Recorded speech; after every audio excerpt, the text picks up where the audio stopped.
Alors aujourd'hui, c'est sauvetage d'une BMW 330D de 18 ans. Bonjour à tous et bienvenue sur Piston et Savon. Alors cette BMW 330D a un nouveau propriétaire qui lui a fait une grosse révision mécanique, mais qui a besoin d'une grosse mise à jour esthétique aussi. Et vous voyez, il y a énormément de résine sur le toit et je ne vous dis pas comment est le capot. C'est une horreur. Et j'ai peur que, bien sûr, tout ça, ce soit de la résine, voire de la fiente d'oiseau et un vernis qui a sauté. Donc je ne suis pas du tout sûr de pouvoir rattraper ça. Mais j'ai promis de faire le maximum, en sachant que il fait gris, donc j'en profite aujourd'hui pour faire l'extérieur. On fera probablement une autre vidéo pour l'intérieur, quand on aura le temps de s'en occuper de nouveau. Parce que là, il y a vraiment beaucoup de travail. Bon, il y a des choses qui ne se rattraperont pas. Hein. Là, c'est très râpé. Il y a un pet à la portière, un pet à l'aile. On va faire ce qu'on peut, mais ça ne sera pas terrible. Bien entendu, ça, on ne pourra pas faire grand-chose parce que c'est la peinture qui est partie. Ici c'est pareil, hein, elle a probablement frotté un peu à l'arrière, donc ça arrive. Et puis bien sûr partout des traces de résine et peut-être de fiente d'oiseau à mon avis, qui font que c'est vraiment très sale. Les vitres sont dans un état déplorable. Si j'ai le temps, je m'en occuperai aussi. Donc voilà le constat. Des très belles jantes BMW très sales aussi. On va regarder quand même l'intérieur, histoire d'eux. Beaucoup de rayures. Regardez-moi ça, comme c'est rayé ici. Regardez-moi ça, comme c'est rayé là. Là, je ne sais pas ce qu'on va pouvoir faire, mais là, c'est terrible. L'intérieur a besoin d'un très grosse mise à jour aussi, avec du nettoyage profond, mais rien de méchant, rien de plus méchant que d'un gros nettoyage. La première chose à faire, c'est un pré-lavage. Ceux qui suivent ma chaîne savent que j'ai des problèmes de nettoyeur haute pression. J'ai commandé la pompe hydraulique, j'espère qu'elle va arriver rapidement. En attendant, on va faire comme on peut. Donc un pré-lavage au canon à mousse, mais probablement un peu moins efficace que d'habitude.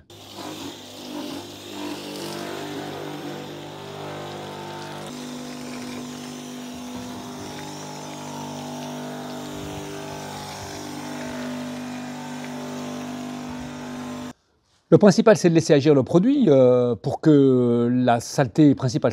Donc on va juste faire un rinçage et après on travaillera au canon à mousse rechargeable.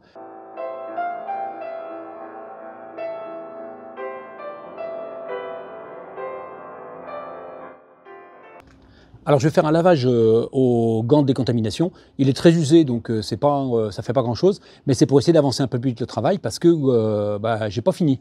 Et donc canon à mousse rechargeable parce que j'ai rien d'autre. Donc dedans j'ai mis un agent moussant et du shampoing classique.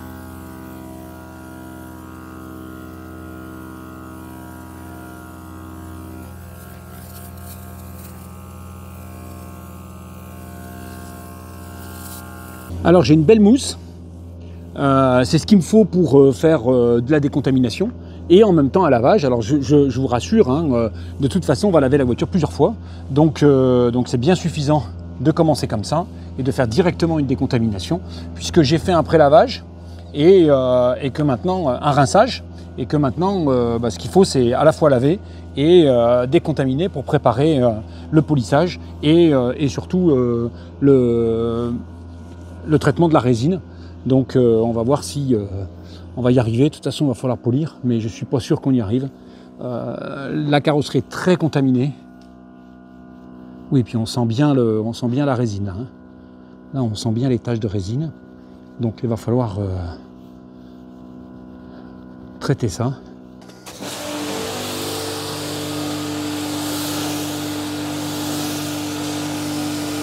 Bon, le canon à mousse, il va pas mal. Hein. Moi, je suis très content de ce canon à mousse. C'est un peu cher, mais c'est quand même très pratique. Et puis, quand on a des problèmes de nettoyeur haute pression, on est bien content de l'avoir. Alors, je nettoie bien à l'intérieur des poignées, mais là, il faudra faire du polish à la main. J'espère que ça va bien se passer. C'est quand même moins efficace qu'à la machine.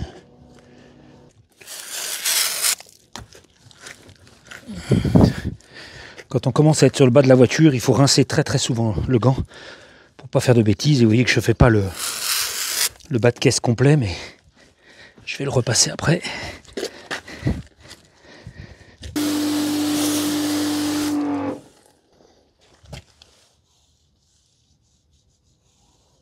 C'est pas si mal. Ça a besoin d'un bon polish encore, hein.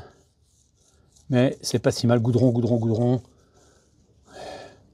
Donc résine, résine partout. Donc là, on est d'accord que ça va être très chaud à traiter. Mais c'est pas si mal que ça.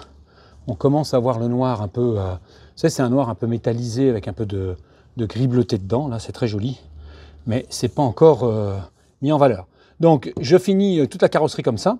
Et après, on passe à l'anti-goudron. Alors le problème principal de cette voiture, c'est la résine. Et puis je me suis aperçu que j'avais plus de produit résine. Donc j'ai été vite fait acheter le produit Shine qui se trouve maintenant dans le centre auto Leclerc.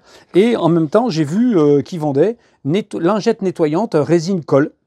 Donc je me suis dit, on va essayer. 8,70 €. J'ai aucune idée de savoir si c'est bien. Il y en a 5. Je ne suis pas convaincu, hein, mais j'ai dit, tiens, je ne connais pas. Alors on va en profiter. On essaye tout de suite. Voilà, alors un gros carton avec 5 petits machins. Frottez énergiquement les surfaces à nettoyer quelques secondes. Si la couche de colle est très épaisse, laissez agir quelques secondes. Frottez à nouveau. Essuyez les résidus avec un chiffon doux non pelucheux. La surface est propre sans résidus. Voilà. Zou. Et c'est fait pour 0,5 m² par lingette. Eh ben, on essaye. En fait, je pense que c'est des lingettes avec du produit de type anti-goudron, c'est-à-dire un truc genre essence, hein. Ouais, ça a l'air de fonctionner. Alors l'avantage quand vous en avez partout, c'est que vous faites tout le capot, quoi.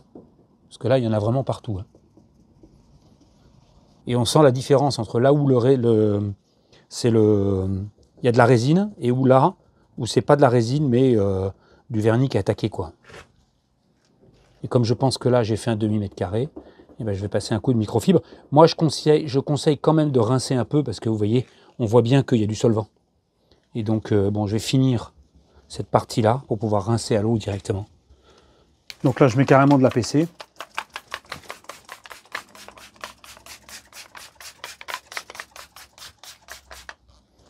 Ça permettra de bien dégraisser le solvant, hein.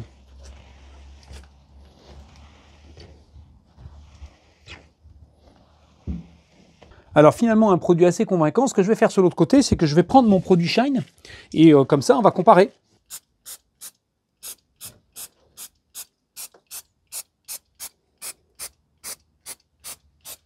Donc là, je ne frotte pas et je rince. Alors vous voyez, le problème, c'est ça. C'est qu'il y a des endroits où j'ai pas vu la résine, puisque je suis pas passé partout. J'ai peut-être loupé des spots. Donc quand vous en avez énormément comme ça, la lingette, c'est une bonne idée. C'est même une très bonne idée. Quand je l'ai vu, j'étais pas persuadé en me disant, bon, moi j'ai un bon produit, je vais pas m'emmerder. Et puis en fait, sur un véhicule où il y a, c'est plus des taches de résine, hein, c'est de la résine partout, là. Eh ben c'est pas si mal que ça. Alors effectivement, il ne faut pas que votre carrosserie soit chaude parce que sinon ça s'évapore trop vite. Je suis en train de penser qu'une petite lingette avec du produit pulvérisé dessus, ça doit très bien marcher. Bon, il y a encore du boulot, hein, et je pense qu'on n'arrivera pas à reprendre ça avec le polish. Mais pour ce qui est de la résine, ces petites lingettes, c'est formidable. Donc je fais le reste de la voiture avec les lingettes, mais bien entendu, je ne vais pas en avoir assez puisqu'il n'y en a que 5, donc c'est un petit peu cher. Mais je vais essayer de mettre un petit peu de produit dessus pour les faire, pour les faire durer un peu, parce que je pense qu'en fait, le concept, c'est juste de mettre du produit sur la lingette plutôt qu'utiliser une microfibre. C'est pas forcément idiot. Alors j'avoue que ces lingettes pour la résine, c'est une découverte. J'ai décidé d'en racheter et d'en mettre une dans chacune de mes voitures. En cas d'urgence, je trouve que c'est bien de pouvoir agir rapidement. Ça doit même être pas mal pour les fientes d'oiseaux, parce que après tout, le principal, c'est de laver la carrosserie rapidement avant que le vernis soit pris. Donc ça, bon produit. Donc bien sûr, après le traitement résine, j'ai lavé, rincé et séché la voiture. Ça n'est que le deuxième lavage, il y en aura 3 comme d'habitude. Donc maintenant, on va pouvoir passer au polissage. Mais en attendant, je vais m'accorder une petite pause pour déjeuner. Alors merci de cette petite pause. On va attaquer maintenant la phase de polissage. Les endroits où le vernis est parti, ça a été gratté parce qu'on voit des rayures à chaque fois. Donc je pense que c'est la résine qui a été enlevée avec le mauvais produit et que ça donne ça. Donc c'est dommage parce que là on a une carrosserie qui, à part ce problème-là, est pas mal du tout.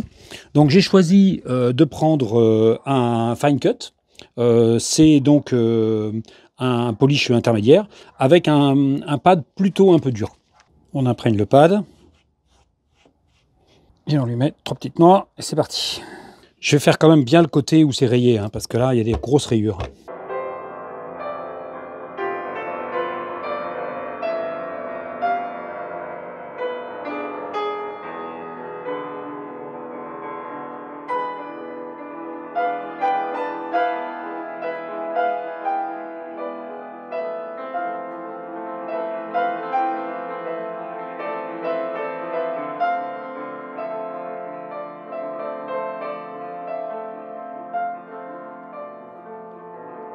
Donc voilà, je suis passé à un polish un peu plus dur. Et finalement, avec le même pad, parce que mon autre pad était trop dur. Et donc, ben voilà, là, les rayures qui étaient ici, eh ben, on s'en sort bien.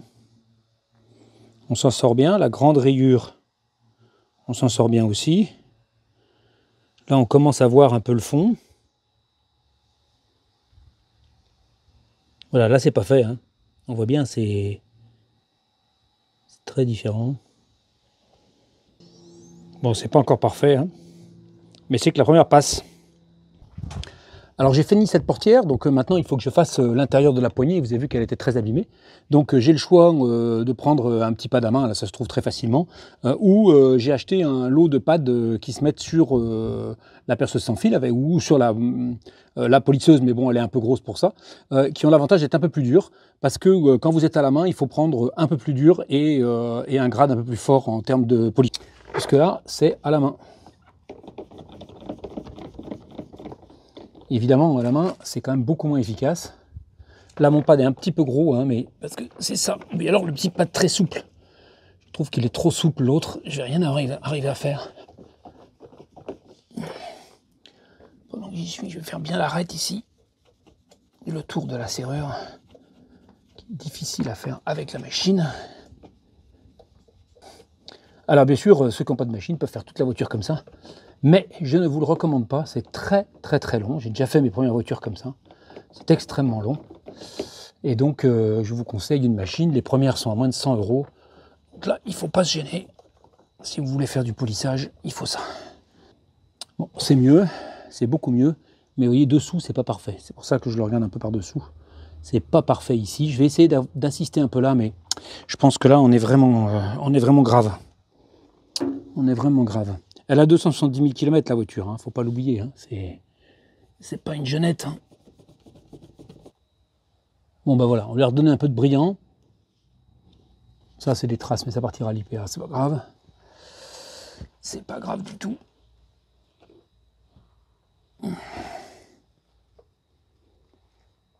Donc là, ben, c'est mieux. Je vous rappelle qu'il va y avoir un dégraissant et puis bien sûr une cire. Hein. La question c'est quelle cire? Eh ben, je n'en sais encore rien. Bon, eh ben, on passe à la portière suivante. J'ai pas fini, hein. Je suis parti du capot et j'ai fait une portière et une aile. Hein. Et il y en a pour un moment. Alors j'ai attaqué le toit.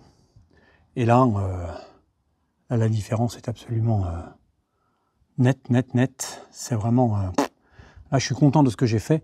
Par contre, j'ai une très grosse rayure ici. Là, ça va peut-être être difficile à faire partir.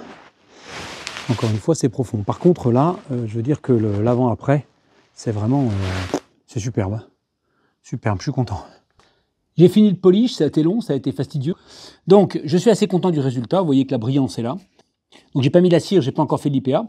Je me suis dit qu'avant, j'allais renfiler les gants et je vais sortir le produit pour les cas désespérés. Alors, les cas désespérés, c'est ça. C'est du plastique, c'est complètement bouffé, hein, c'est usé à la moelle. Donc, je vais essayer quand même de mettre mon produit Trim Restorer, là, tout noir, tout moche. Et il faut un gros gant pour les mettre parce que c'est tout sale. Mais c'est assez efficace, avec ça que j'ai eu les valises. Donc on va essayer. C'est sans garantie, mais bon, sur un truc comme ça, le risque est assez faible. L'idée, c'est de remettre un peu de noir pour que ce soit moins voyant. Et si ça va bien,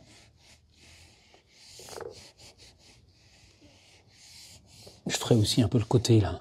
C'est pour ça que j'ai pas mis la cire, parce que je vais être obligé de nettoyer avant. Je sais pas si ça va être la bonne couleur et tout, comment ça va se voir. Ce que je veux, c'est que ça rentre dans les trous. Là, c'est pas grave, ça peut être un peu mat, un peu comme ça.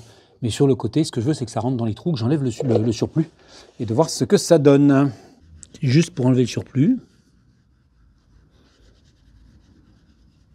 Ça va peut-être tout enlever, hein. C'est un essai, hein. Vraiment, j'ai jamais fait ça. C'est juste pour voir si on peut sauver un peu le pare-choc là, qui est quand même bien blanchi. C'est pas si mal que ça. En tout cas, c'est mieux que ce que c'était. Je sais pas si je vais plus loin ou pas. C'était juste histoire de... Hein. Voilà. On va pouvoir passer à la cire.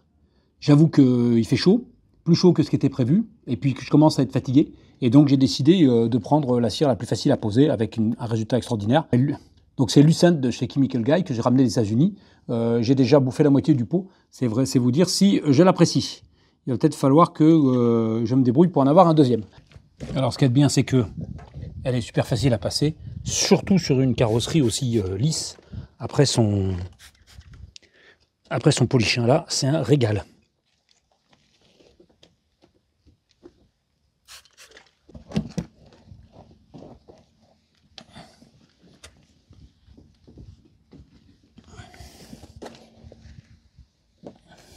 Bon, j'avais jamais passé par une température aussi chaude.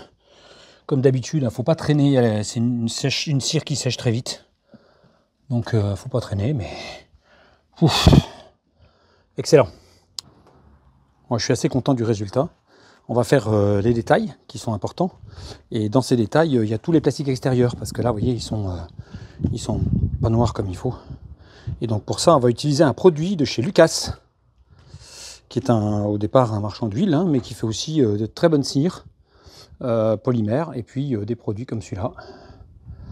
Voilà, donc le toit, c'est ce qu'il y a de mieux, moins bien, mais ça c'est pas mal quand même. D'accord. Je trouve que là, la brillance, je suis assez content de ça. C'était une bonne idée. Je dis pas que c'est impeccable, hein, mais l'idée c'était de cacher un peu le blanc quand même, parce que ça faisait moche. Ce côté-là aussi, c'est assez réussi. Vous voyez, ça passe bien, quoi. Donc on va faire les plastiques extérieurs avec ça. C'est très bien, ça fait les pneus, mais ça fait surtout les plastiques extérieurs. Je trouve que c'est meilleur pour les plastiques que pour les pneus. Alors, je préfère mettre sur la microfibre, parce que comme c'est ciré, je ne veux pas en mettre partout.